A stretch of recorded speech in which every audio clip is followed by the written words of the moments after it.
Rosalie, ano ang panawagan ng komite kaugnay sa napipintong pagtalakay sa impeachment complaints laban kay Vice President Sara Duterte?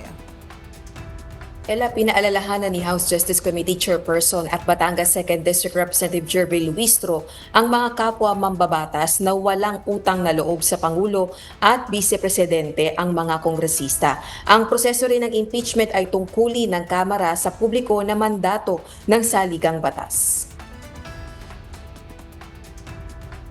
Kaya panawagan nito sa mga kapwa kongresista maging tapat sa pagdinig at pagboto sa reklamong impeachment laban kay Vice President Sara Duterte. Nakatakda ang unang pagdinig sa March 25, 2026, araw ng Miyerkules.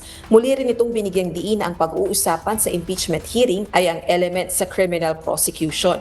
Kung wala anyang elements, madidismiss ang kaso.